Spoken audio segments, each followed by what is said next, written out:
Hi everyone and welcome back to my channel. Welcome to another true crime and makeup video. Today we're going to be covering the story of Phillip Markoff, who is also known as the Craigslist Killer. Now I'm British and we pronounce Craig. So I keep accidentally saying Craigslist, not Craigslist. So please excuse me if I accidentally pronounce Craigslist at some point in the video. And if you don't know what Craigslist is, it's basically just like an online advertising website where you can pretty much advertise anything, like jobs, buying things secondhand. You can pretty much advertise anything, and I mean anything, which will become clear in today's case. So last week we talked about the jigsaw killer, and this is just really weird, but when the human body parts were being found in the jigsaw killer case, the events of this case, the Craigslist killer, were taking place just over the pond. They were happening at the same time. And I just think that that is such a weird coincidence that I picked this case next, because I didn't have a clue about that when I picked it. So yeah, I just thought that was a weird little coincidence that I thought I would share. So jumping into today's case, the Craigslist killer, I was left really confused about this case when it came to the motive behind the crimes in today's case. I just don't know what the motive was. Like, I don't know if it was sexually motivated. I don't know if it was money motivated, thrill seeking, power dominance. I really just don't know. It could be a combination of all.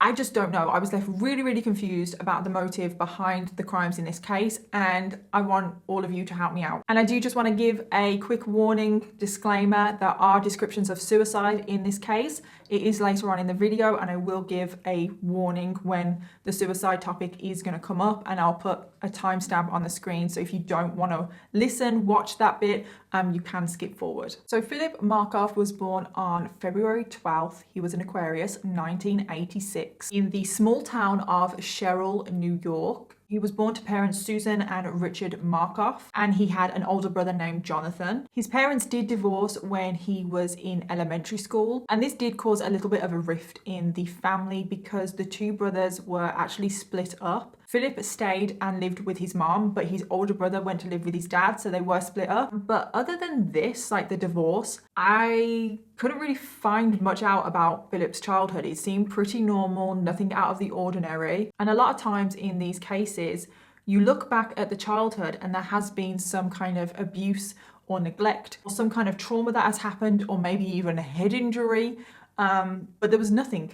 Phillip had a relatively normal, seemingly happy childhood and upbringing, and he was just described by people that knew him as a really nice, polite, respectful young man. And this normal childhood continued on into high school. He was popular, he was good looking, he was clean cut, he was a very high achiever as well. I kept seeing the term, he was just an all-American boy, which I have heard that term before on TV and films and stuff, but I don't really know what that means. We don't say, oh, he was an all British boy. Like, I don't even know what that would mean. And after high school, Phillip did go on to attend the State University of New York in Albany. As a pre-med student, he had aspirations of becoming a doctor, and he continued to be a high achiever as well. He graduated in just 3 years. One thing that he liked to do for fun while he was in university is play all-night poker games, and he actually started to gain a reputation for being a very good poker player, but an extremely bad loser. And this is definitely something to note because the poker gambling kind of thing does come back up later on in the story. And there was an incident when Phillip was in college and he was drunk, and he forcefully tried to come onto one of his female friends. He cornered her and pushed her up against the wall, and he tried to kiss her against her will, and she tried to keep pushing him off, kept saying to Phillip, no, we're just friends, like, I don't want this. Luckily, another friend interrupted and did manage to get Phillip off of her. This female friend just describes that she was absolutely terrified, like she'd never seen this side of Phillip before, and it's just so lucky that that friend came, because God knows what could have happened. And based on this little incident, Phillip just sounds like a douchebag. So during his college years, Phillip did meet Megan McAllister and they began dating, and they actually met when they were both volunteering in an emergency room in a hospital because Megan, like Phillip, also had aspirations of becoming a doctor. So everything is going well. They both graduate and they both want to attend medical school.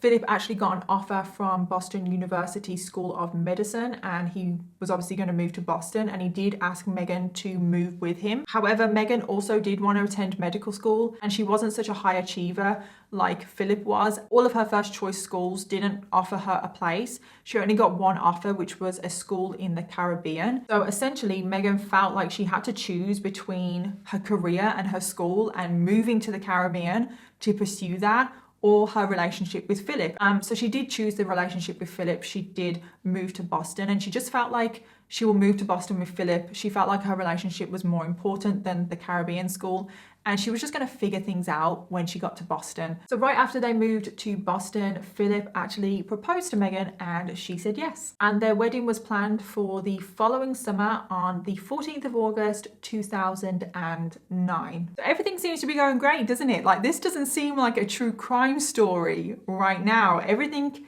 is like a fairy tale, isn't it? You've got Phillip, who is such a high achiever. He's going to medical school. He's going to become a doctor. He's popular. He's clean cut. He's respected. He's good looking. He's got a fiance. He's going to get married very soon. It just seems like everything is going great.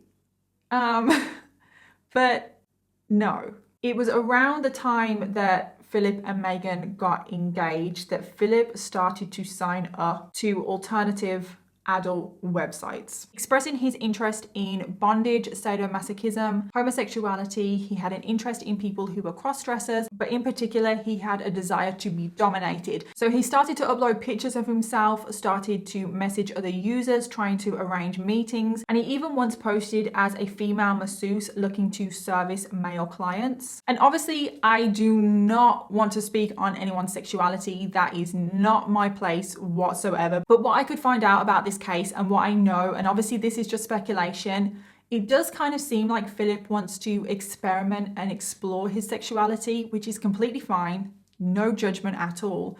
However, he is engaged to Megan and Megan doesn't know any of this. He's not telling Megan any of this, which he should be. He should be talking to Megan about his sexuality, about what he's thinking, about what he's feeling. And these are conversations that he should be having with his fiance. So as far as I could tell, this secret online life that Phillip was leading went on for about a year, but nothing really came of it. He never actually met anyone. He definitely tried, but nothing came of his online conversations with anyone. So this is when he decides to almost take a different approach.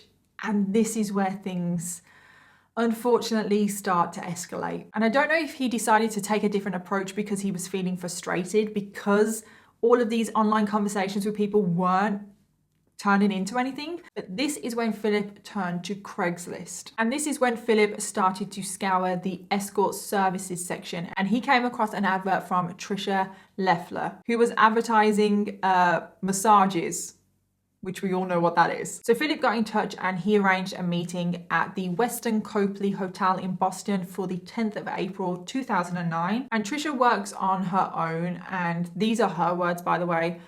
She always feels at risk in her line of business. But when Phillip arrived, she felt relief because he was this tall, good-looking, seemingly normal man. She felt relief. But as soon as they entered the hotel room, he pulled out a gun. He told her that no harm would come to her as long as she complied with his instructions. He then put on some gloves and then he did pull out some zip ties and he bound her hands together. He went to Trisha's purse and he stole the $800 that was in her purse. He also stole her debit and credit cards. He also got her mobile phone and he removed his number from her mobile because he wanted to remove all traces of him, and he thought that removing his number would be enough. And then for some strange reason, he picked up a pair of Trisha's underwear and took them. So after he's put Trisha's underwear in his pocket, he takes Trisha and he puts her in the bathroom of the hotel room and he kind of binds her to the bathroom door and he puts tape over her mouth and then he leaves. And Trisha does manage to free herself around 20 to 30 seconds after Phillip left, and she did manage to crawl out of the room and get help. For some reason, Phillip was extremely confident and he thought he was going to be able to get away with this robbery because he made no attempt to hide his face. I don't know if it was because Trisha was a sex worker and he thought that the crime would just go unreported. And unfortunately as well, police don't always take sex workers seriously. And also, when he deleted his number from his phone, he took his gloves off. Why? Why would he do that? I don't understand. So Trisha did report the crime and the police did take her seriously. So they had a description now of Phillip. They also had CCTV footage of him leaving the hotel because he didn't bother to cover his face at all. He didn't bother to wear a cap or anything. And also because he took his gloves off to delete his number, they also have his fingerprints on Trisha's phone. So this is the first time that Phillip's online persona, if you want to call it that, his secret life spilled out into the real world, into reality. And unfortunately, it was the first time, but not the last time. And it didn't take long for Phillip to almost get a taste of this kind of crime. I don't know if he was thrill seeking, I don't know, but he definitely got a taste for it. So pretty much immediately after the robbery of Trisha, Phillip was back on Craigslist, scouring the erotic services section when he came across an advert from Jalissa Brisman. And the advert basically said that Morgan, who was Jalissa, but she was posing under the name of Morgan was going to be in the Boston area. She didn't visit that often, so you shouldn't miss out. And she offered sensual massages with hand stress relief, which I don't quite know what that means, but I think I can figure out what that means. And Phillip responded to the advert, and for some reason Phillip posed as this person called Andy. I don't know why he decided to have a different name as well, because he didn't do that for Trisha. And he arranged a meeting with Jalissa Morgan for the 14th of April. So yeah, just 4 days after the robbery of Trisha. Phillip, aka Andy, meets Jalissa, aka Morgan, at a Boston hotel. And it's a different hotel this time, but it's like right over the road. Why would Phillip go back to the scene of the crime almost? Don't know. And we can't say for sure what the plan was, but it seemed like the initial plan was to carry out the same kind of crime that Phillip did with Trisha. So pull out the gun, bind her wrists, steal her money and her cards, maybe steal her underwear, and then leave. However, this is not how it happened, because Jalissa was found half lying in the hallway and half in her hotel room, like half in, half out, in her underwear, covered in blood, with a zip tie around one of her wrists. Her skull had been fractured in multiple places from being hit in the head with a gun multiple times, and she'd also been shot 3 times in the chest, stomach and heart. She had bruises all over the place, and she was actually still alive when the emergency services arrived, but very sadly she died just minutes after arriving at the hospital. There was also skin found under her fingernails, and obviously we can't say for sure because no one was there. It was just Jalissa and Phillip in that room, but it seems like Jalissa put up a fight. It seems like Phillip went in with the intention of just robbing Jalissa. And remember what Phillip said to Trisha: if you comply, no harm will come to you. So I'm thinking, because Jalissa put up a fight and didn't comply with what Phillip wanted, is this why Phillip killed her? Obviously not a very good excuse. I'm just trying to kind of think, why the hell did he murder Jalissa? There was actually no reason, no need for him to murder Jalissa, because remember Jalissa had a fractured skull. That came before the gunshot wounds, and the fractured skull, with how hard he hit her on the head with the gun, was enough to knock her out. He could have just knocked her out with the gun like he did and then left. He didn't need to kill her. I don't know why. This is one of the questions that I have about this case. I don't know why he killed Jalissa. But the media did jump onto this story straight away, and this is where the media gave Phillip Markoff the name of the Craigslist Killer. The police also released the CCTV footage as well that they had from both hotels now, because they figured out the person that murdered Jalissa is the same person that robbed Trisha just 4 days earlier, because they saw this preppy looking, good looking, clean cut blonde man on the CCTV footage of both of these hotels. So they quickly figured out this is the person. And then amazingly, the day after Phillip murdered Jalissa, His face is all over the media. What did Phillip do? He went to a casino. And Phillip had visited this particular casino 19 times in the last 3 months, so he was a pretty regular visitor. And on that particular visit, he spent $700, and he did manage to turn that $700 into $5,300. But what is absolutely horrible is that $700 was probably the money that he stole from Trisha and Jalissa. And I just think as well, this casino visit just shows how arrogant Phillip is right now. This is the day after he's murdered somebody. His face is all over the news. Well, not his face, but the CCTV image of him is all over the news.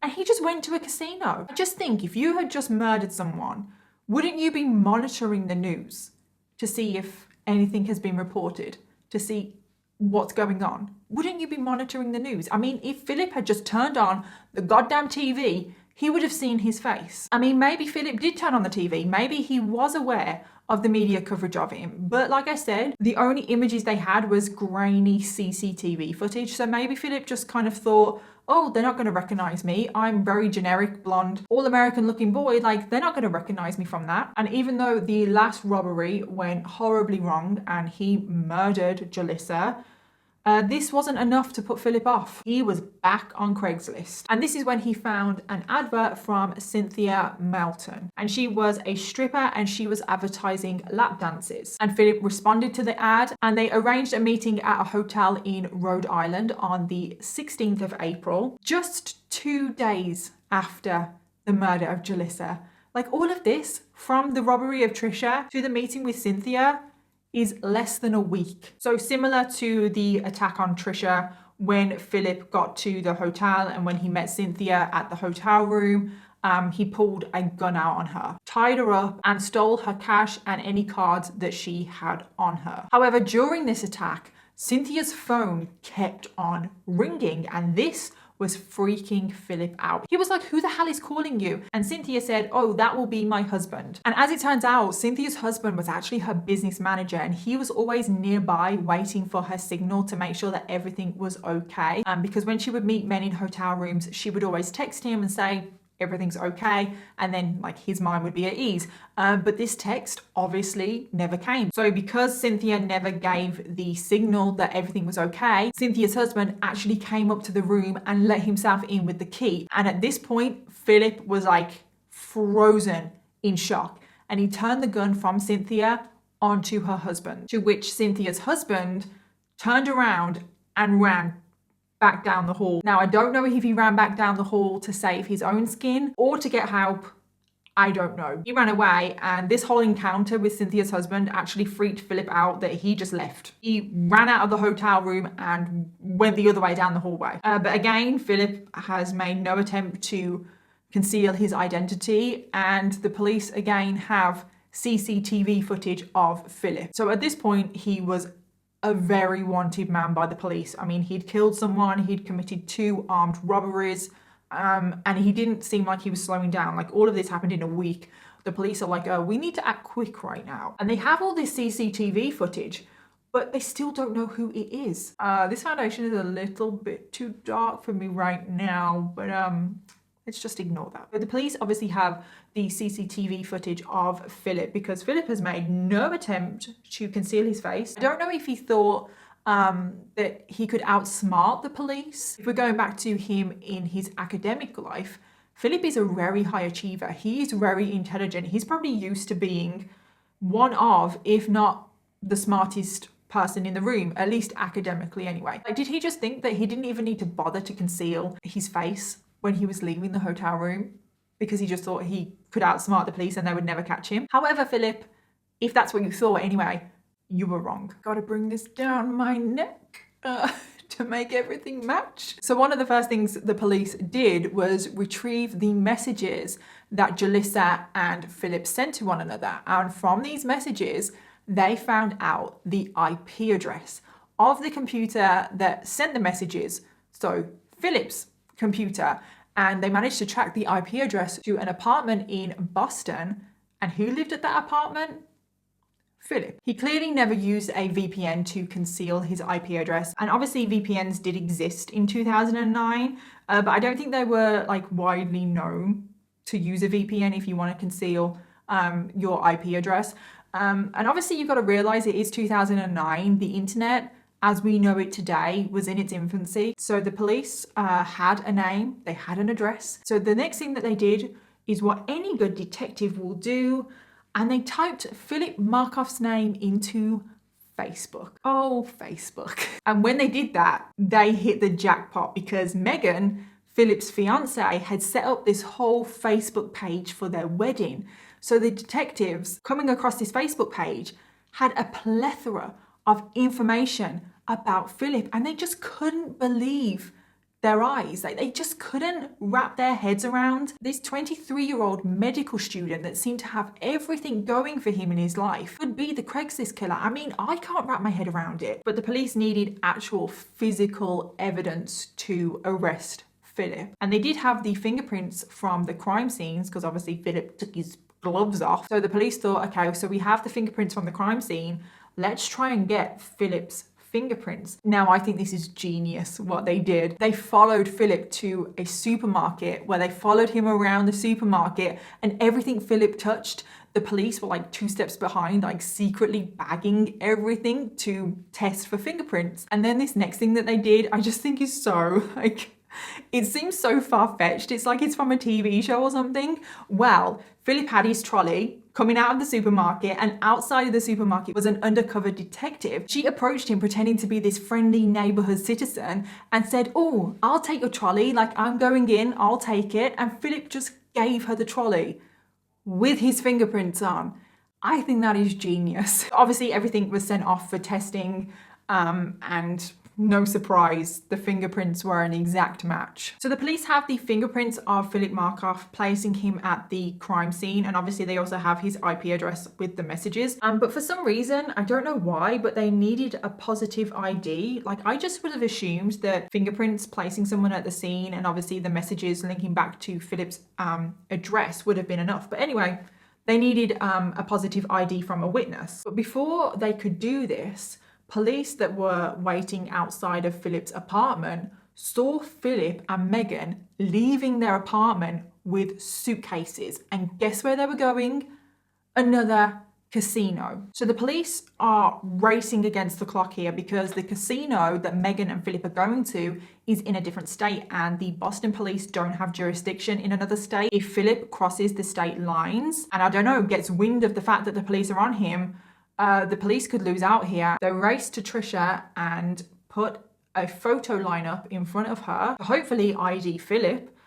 So yeah, she was given 6 photos, I think, and she immediately pointed to Philip. She was like, yeah, that is him. So this is all the police needed. They just needed that positive ID of an actual photo of Philip. So Philip and Megan are traveling down the I-95 when all of a sudden the car is surrounded. And poor Megan, she doesn't have a clue what is going on here. She was just really confused. She kept saying, "You must be mistaken, like, you've got the wrong man here." So both Philip and Megan are taken into questioning, and Philip is being pretty difficult. He's not cooperating, he's not giving any information. And at this point, the police have no idea what Megan's involvement could be. Like, she could be an accomplice for all the police know. But throughout her entire interview, she just kept proclaiming that they've gotten the wrong man.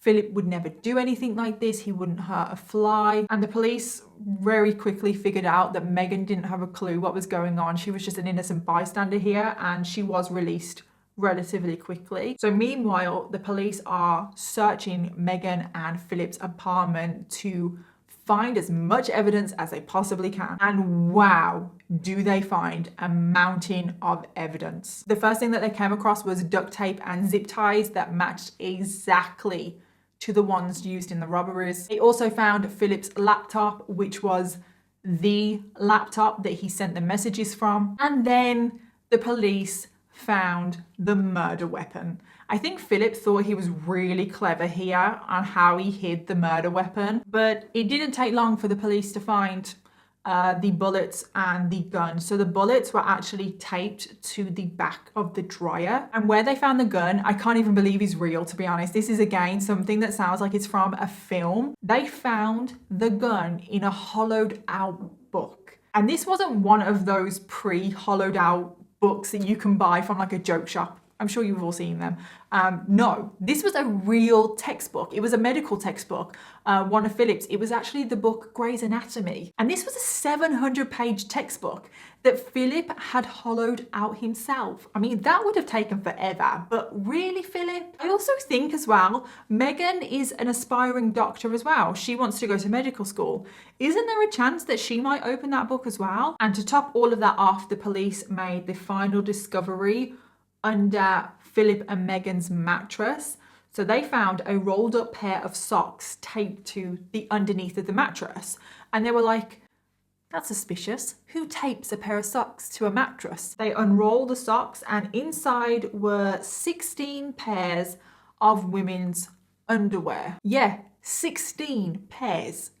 What? 2 of these pairs were identified as Trisha's, who was the first victim, and then 2 of them were identified as Cynthia's, the third victim. I don't think any of them were identified as Jalissa's, but the other 12 pairs, who knows? The police didn't identify who these belonged to, and they didn't belong to Megan either. And it just makes me think, okay, he has 12 other pairs of knickers. Does that mean that there were more victims? I don't know why, but it seems like he takes 2 pairs of knickers from each victim, other than Jalissa. So if that's correct and there's 12 more pairs, does that mean that there are 6 more victims that we don't know of? So the police had plenty of evidence now, and on the 21st of April 2009, Phillip Markoff was charged with the murder of Jalissa Brisbane and also the robberies of Trisha and Cynthia. He pleaded not guilty and he was denied bail, and he was sent to jail. And this is where I want to give the warning that suicide is going to be discussed now. So I will put the time on the screen if you want to skip this part. Philip made the first of what would be multiple attempts of suicide, and he tried to hang himself in his cell with his shoelaces. And whilst Philip was in jail, Megan continued to proclaim his innocence. She believed that he didn't do these crimes and they had gotten the wrong man. However, the police did show Megan all of the evidence that they had against Philip, and I think this is where the penny dropped for Megan, because there was just so much evidence. There was no denying that Philip had done this. And I think, as you can probably guess, Megan did end the relationship. She did go and visit him in jail, and she said to him, "This is going to be the last time you see me." And when she did arrive at the jail, Philip was dressed in a suicide jacket, and all Philip could say was, "I'm sorry." Megan also told him that she was going to follow her dreams and attend medical school, and she started her life again. And she actually is a doctor now, which I'm so happy that she actually did almost make a fresh start. But the very next day after Megan went to visit Philip in jail, Philip attempted to commit suicide again by using a sharp metal spoon to cut open his wrists. And over the next year, Philip made multiple attempts at suicide, including one attempt on what would have been his wedding day. And then on the 15th of August 2010, Philip was found dead in his cell. Philip had somehow managed to fashion himself a knife from a jail issue pen that he was given, and he had used this knife to cut open the arteries in his ankles, his neck and his legs. Following this, he stuffed toilet paper down his throat and tightened a plastic bag over his head to ensure that he couldn't be revived. Next to his body were photographs of both him and Megan together, and on the wall in blood were the words Megan and Pocket. And Pocket was the pet name that Megan and Philip used to call each other. So after Philip's death, the case obviously never made it to trial, so the charges against Philip were dropped. There is some speculation as to why he did commit suicide. Some say that he wanted to spare Megan the shame because Megan would have been called as a witness. However, others believe it was to save himself the shame. And following this case, Craigslist did agree to change the name of the erotic services section to adult services, which, to be honest, I don't really know what the difference makes, just changing the name.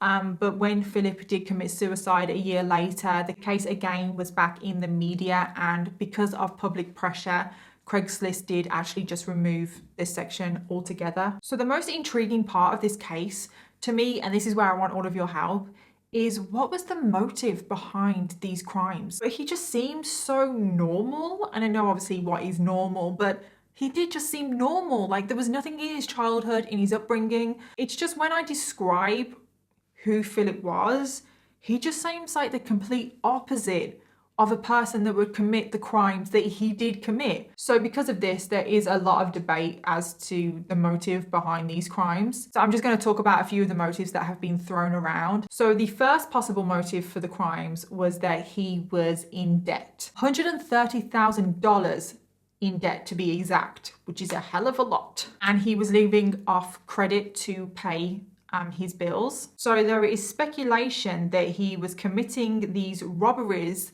to pay off debt. And this is a motive that I don't think is true. I mean, it could be partly responsible, but I don't think he committed these crimes just because he was in debt and he wanted money. Because if we think about it, he stole $800 from Trisha. What is $800 going to do with $130,000 worth of debt? It's not going to do much, is it? Which leads me on to the next motive, which could have been a gambling addiction. And he needed the money to fund his gambling addiction. I mean, he did seem to be going to the casino a lot, and he did go to the casino the day after he murdered Jalissa and gambled away the money that he stole from her. I just mean that's got to mean something. Again, I don't know if it's the sole motive, but I definitely feel like it plays into it. But something that is quite possible, which I do think could have been the motive, is that the gambling and the debt could be linked, because he was stealing smaller amounts of money from sex workers, going to the casino, and he was pretty good at poker, turning that smaller amount of money into bigger bucks, and then using that to maybe pay off the debt. So the gambling, the debt, definitely could be linked in the motive. And then another popular theory is that these crimes were sexually motivated. We all know that Phillip had this alternative sexual online life. Was he frustrated in not getting anywhere in this online world, and this was just spilling out into the real world? And was he committing these crimes out of rage and frustration? However, if these crimes were sexually motivated, you would expect there to be an element of like a sexual assault, but it just makes the whole case more confusing. And I know that his target victims were sex workers, but I don't think that in itself makes this a sexually motivated crime. So there is a possibility, of course, that Phillip just chose sex workers as his victims because they were an easy target and it wasn't actually sexually motivated at all. But why I kind of think that there is a sexual element to this crime, he stole their underwear. So it's like, what does that mean? I mean, obviously that might not be sexually motivated, but I don't know.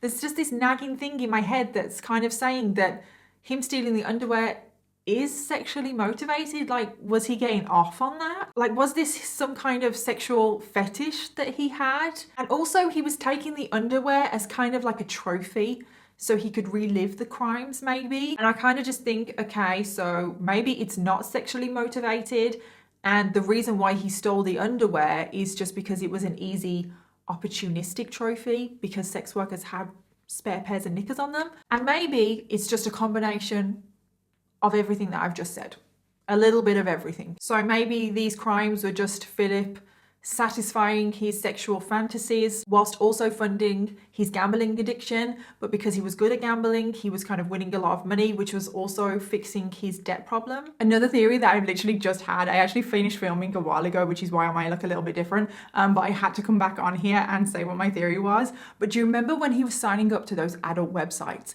Maybe that wasn't sexual at all. Maybe he was signing up to those websites to look for potential victims. And obviously nothing came of those online chats that he was having. He wasn't able to arrange any meetings, which is why he turned to Craigslist.